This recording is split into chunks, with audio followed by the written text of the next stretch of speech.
meus queridos, eu peço desculpa para vocês, eu queria ter feito hoje como a gente vem feito nas outras aulas, na aula de ontem, aliás, com a participação de vocês, mas é porque eu não estou bem mesmo.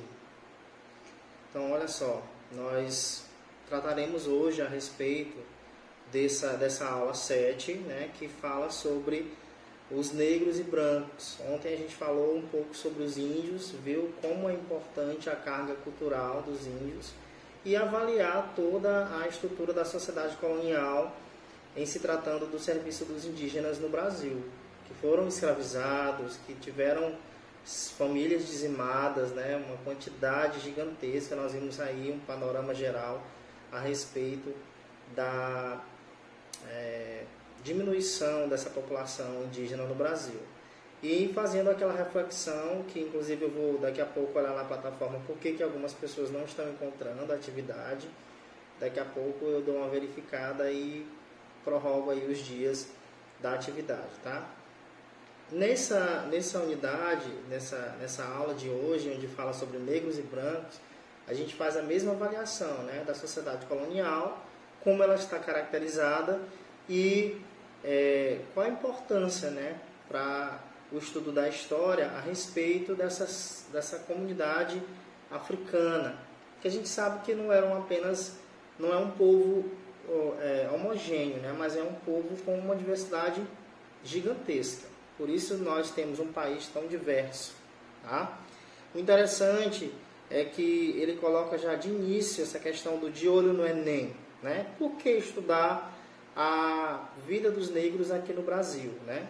Porque a gente sabe que os africanos compunham a base da economia brasileira, né? Da economia do Brasil colonial. Então nós temos aí os grandes acontecimentos, né? Como que a logística que foi feita, né? Que foi instalada no Brasil para manter esse comércio, esse tráfico, que não apenas era para o Brasil, mas também para outras regiões.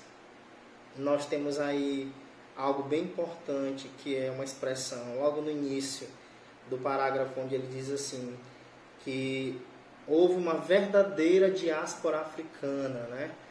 O hábito da escravidão já era comum, que a gente vai ver mais na frente, já era comum entre os africanos, entre os povos africanos, o que facilitou esse tráfico, né? E o tráfico, ele aconteceu não apenas para suprir uma economia colonial, né? Mas ele era um comércio em si, ele era algo lucrativo. Eu há pouco tempo tive aula de África colonial, e o meu professor falava disso, né? Ele tentava explicar para a gente a respeito da escravidão em si, né? A gente já sabe que a África é o continente com a vida mais antiga da Terra, comprovada até hoje, né? Pode-se afirmar que o homem talvez tenha sido feito, né? Criado, como a gente fala pela nossa visão cristã, pode ter sido, né? Tudo ter começado na África. Mas, fazendo uma visão histórica a respeito dos africanos, nós vamos observar que esse comércio ele era muito importante, e acabou que era tão importante que cresceu, se tornou algo lucrativo e causou aí essa diáspora, né? Que é exatamente esses povos terem se espalhado por toda o continente americano, boa parte da Europa também, né? E da Ásia também, né? Então nós temos aí um grande acontecimento que, em função desse tráfico, em função desse comércio de escravos, aí houve uma grande diáspora. Agora, depois ele traz para a gente na página 10 as características do negro, né? Desses povos, né? A escolha de escravizar não se deve apenas ao fato de o negro trabalhar melhor, pior que o índio. Já é uma indagação que a gente tem que fazer, né? O índio, ele foi substituído pelo africano apenas por aqueles motivos que nós discutimos no livro didático? Não, né? Por que existe a escravidão em si?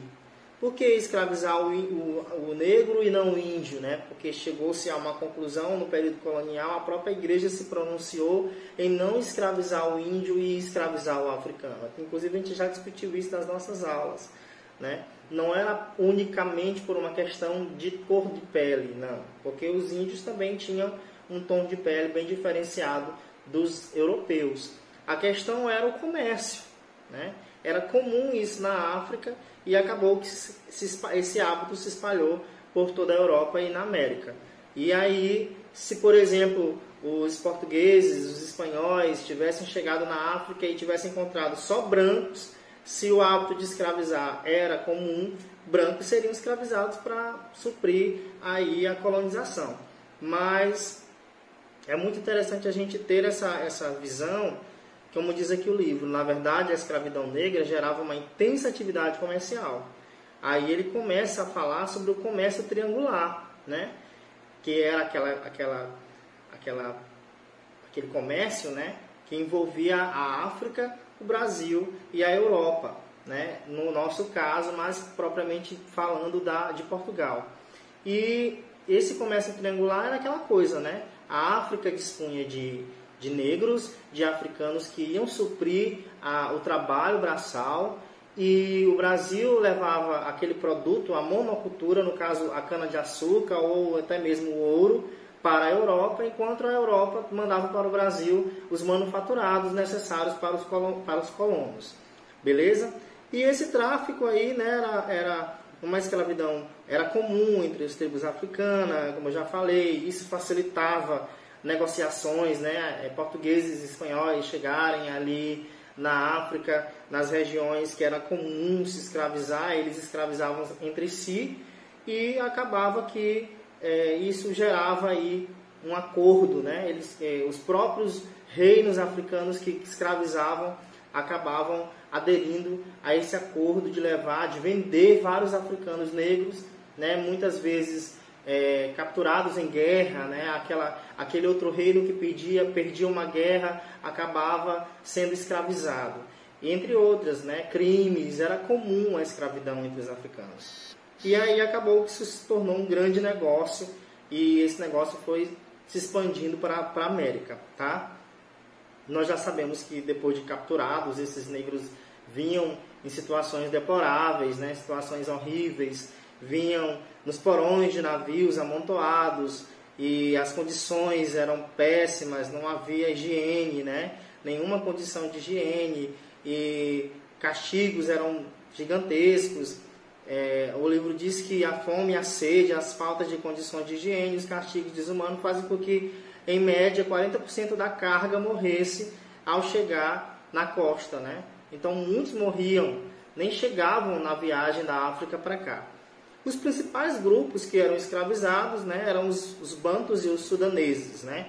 Os sudaneses, como a gente já falou de reinos africanos, muito rapidamente, mas a gente já teve uma certa noção de que a diversidade africana é enorme, a linguagem se diferenciava, as tribos tinham nomenclaturas diferentes, né? Os hábitos, a cultura africana era muito diferente de um povo para outro. E os sudaneses, como o livro de vocês aí fala, eram os iorubás, os nagôs, os daomeanos, e entre outros nomes que vocês estão vendo aí, né? E o grupo dos bantus eram os mais conhecidos, porque eram aqueles da Angola, do Congo e de Moçambique, tá certo? Ele coloca uma observação bem importante aí, que onde ele diz assim que os negros eles eram conhecidos como malês. Vocês lembram da revolta dos malês, quando a gente fala das revoltas separatistas ali no período regencial? A revolta dos malês aconteceu na Bahia por uma gigantesca quantidade de negros africanos nessa região, e foram chamados de revolta de malês porque os negros em si eles eram chamados pelos colonos de malês, em função, como ele diz assim, malê não se refere a nenhuma etnia africana particular, né, mas a qualquer africano que tivesse adotado o Islã. Então eram os negros que tinham essa questão que eram muçulmanos, eles eram chamados de malês, né? No geral eles chamavam os negros de malês. Em função, os negros dos malês, eu acredito que pela linguagem deve fazer referências a Maomé, né? Aí nós temos, em 1835, o Levante, que foi conhecido como a Revolta dos Malês, tá certo? Em função dos castigos, a gente já sabe que eram absurdos, né? Eles eram submetidos a trabalho árduo, castigos corporais frequentes. Quando esses negros chegavam aqui no Brasil, eles eram lavados, alimentados e tratados como animais, né? Aqueles que traficavam, chegavam e colocavam eles como uma espécie de balcão, limpos e alimentados como se fossem animais para serem escolhidos pelos donos das fazendas que iriam comprar esses negros que chegavam. Gente, no livro de vocês, na página 11, vocês vão ver como a situação dos castigos eram sérias, seríssimas, né? Onde ele coloca, ele dá um exemplo bem aí, né? Que depois de bem açoitado, né? Quando o negro ele desobedecia, ele era bem açoitado, ele ficava como que partido em pedacinhos, né? O corpo dele era bem descascado e eles colocavam sal, sumo de limão e urina e deixavam eles amarrados em uma corrente. Observa aí, né? Como é que eles eram tratados de maneira realmente absurda.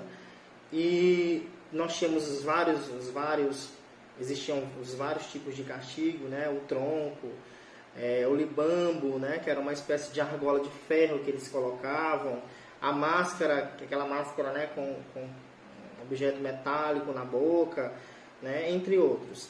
E é claro, a gente sabe que os índios eles não foram domados como animais, aliás, os negros eles não foram escravizados de maneira qualquer, né? A gente sabe que quando eles chegavam aqui havia uma distinção, uma diferença de um para o outro. E os negros, por exemplo, os mais bonitinhos, aqueles que dominavam a língua portuguesa, aqueles que já eram aculturados, cristianizados, por exemplo, eles eram levados para as residências, né, para as casas grandes, trabalhavam no trabalho doméstico. E aqueles que eram mais resistentes, mais fortes e até mesmo brutos na questão da linguagem, eles eram levados para a lavoura, né, para o engenho, para o trabalho braçal. Temos aí na história a questão da resistência, né? Muitos tentavam de diversas formas resistir ao trabalho escravo, né? As mulheres tomavam remédios para abortar caso elas soubessem que estavam grávidas, porque sabiam que seus filhos iriam nascer escravos, né? Entre outras situações, os suicídios, né? As fugas, as revoltas, as brigas, eles boicotavam, queimavam as lavouras para não ter que trabalhar, mas eram castigados também por isso, né? E entre outras formas de resistência. A gente sabe que as resistências de fugas coletivas ou individuais geraram aí os quilombos, que eram as comunidades isoladas, as comunidades onde eles formavam realmente uma população. Aqui diz que a população de algumas comunidades quilombolas chegavam a 30 mil habitantes, né? Então realmente eles formavam comunidades. Palmares foi a comunidade mais forte e mais resistente. Diz aqui que eles sobreviveram quase 90 anos, essa comunidade, e tiveram várias expedições tentando abalar Palmares e eles resistiram firmemente, né? Só que aí, quando foi lá em 1695, eles acabaram perdendo aí na expedição de Domingos Jorge Velho, né? Aquele bandeirante lá, muito famoso, que acabou abatendo o Zumbi dos Palmares, né? Dia 20 de novembro, por isso 20 de novembro é o dia da consciência negra. Temos aí a grande diversidade desses africanos com relação à religião, aquilo que influencia muito a nossa linguagem, influencia muito culturalmente o povo brasileiro. Por isso nós falamos bastante da vida africana no período colonial. Nós temos aí as religiões africanas, né? A questão do sincretismo religioso. O que é isso, né? É a mistura, porque a gente sabe que eles eram proibidos de praticar a sua religião por ser estranho, porque muitos portugueses tinham medo dos seus batuques, né? Dos seus rituais religiosos. Então muitas das comunidades africanas foram proibidos de praticar o candomblé, de praticar suas religiões, né? Como ele cita aqui as religiões. Por isso houve um sincretismo religioso. Eles foram obrigados a aceitar a religião cristã, católica, que era a religião oficial do governo português, como também da Espanha, e eles misturaram, né, aí as suas religiões. Por isso que ele coloca bem interessante aqui, ó, que nas macumbas atuais, as divindades e espíritos africanos são encontrados não nas características primitivas, né, como os deuses que eles cultuavam, mas eles, como era algo prático da época, eles pegarem um santo católico e dizer que aquele santo era o Deus deles, né, era a única forma que eles encontraram de camuflar a sua maneira de cultuar os seus deuses. Até hoje, né, na macumba, que a gente conhece como macumba, que na verdade são as religiões africanas, como ele coloca aqui um exemplo muito grande, né, Santa Ana é Nanã, e São João é Xangô. Então, né, os orixás, aqueles deuses africanos, têm aí a nomenclatura dos santos católicos, né? Tem gente que fala que na macumba o catolicismo está lá, mas não é isso, né? É uma questão histórica e nós devemos respeitar. Se existem pessoas de comunidades quilombolas que até hoje vivem do candomblé, da quimbanda, entre outras religiões africanas, e acabam que você entra lá e vê santos católicos em função desse sincretismo. A gente tem que ter essa visão crítica do fator histórico disso ter acontecido, tá? Temos aí uma herança cultural gigantesca, né, por causa dos africanos. Ele coloca bem aqui, né, o candomblé, a questão do sincretismo religioso, a questão dos ritmos que compõem a nossa música popular brasileira, com a utilização dos instrumentos que é atabaque, o berimbau, né, aí na capoeira, que é símbolo nacional, o agogô, o acuíca, o reco-reco, que fazem parte do samba, o próprio samba, o machixe, maracatu, a congada, né, e a comida, a feijoada, que a gente sabe que é típico brasileiro, né, por conta dos africanos, o acarajé, pé de moleque, né, entre outras coisas. O nosso vocabulário é cheio de palavras oriundas dos povos africanos, certo? E aí a gente vê a questão da Constituição de 88, que tenta aí trazer um pouco de democracia, né? Envolvendo indígenas, envolvendo africanos, aí com direitos, que a gente sabe que esses direitos eles não são totalmente alcançados, né? A luta de negros e de índios hoje no Brasil é muito grande. O racismo, o preconceito racial, a discriminação é escancarada. Só que, como diz o livro de vocês na página 12, a Constituição prevê isso como crime, né? Um crime inafiançável, imprescritível, né? E aí nós temos que denunciar qualquer caso de preconceito em virtude de etnias. O branco é todo aquele que explorou as nossas terras. Ele coloca, inclusive, eu achei engraçado que eles fizeram um resumo. Esse nosso livro é tão crítico, né? Ele nos manda uma real tão grande, ele é tão bom que a gente não fica tão dependente da visão eurocêntrica, que ele coloca o branco como as características muito poucas, né? E não tão relevantes como, por exemplo, a do negro, né? Aí ele coloca aí portugueses, holandeses, franceses, espanhóis e entre outros que exploraram a nossa terra, né? Claro, nós temos um grande legado porque fomos dominados, né, por essa visão do europeu. Por isso que existe essa palavra eurocentrismo, porque é muito comum a gente ter uma visão da história, apenas a visão que o europeu teve. Eu até falei para vocês na aula que a gente falou de africanos que agora no século XX foi que surgiram historiadores africanos que escreveram sobre a sua história. A história do próprio povo da África era contada por europeus e era inadmissível isso, né? E aí nós temos qual era, né, a função desse branco nesse período colonial? Apenas explorar, enriquecer e voltar o mais rápido possível à metrópole, né? Infelizmente era essa a situação. Mas temos sim aí uma herança muito grande dos africanos e também dos europeus, tá certo?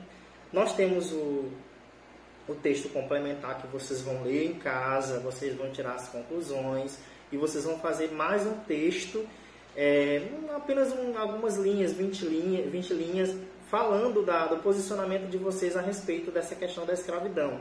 Vendo que no texto complementar ele vai dizer, ele vai mencionar a escravidão hoje, tá bom? Então dê uma lida, gente, e façam aí a explanação de vocês a respeito. Tá? Como eu falei, eu vou olhar na plataforma como é que está essa questão da atividade de vocês não estarem conseguindo fazer, vou ver se eu configurei de maneira errada e vocês podem estar complementando o texto de ontem, que era sobre índios, e esse texto de hoje sobre africanos, tá?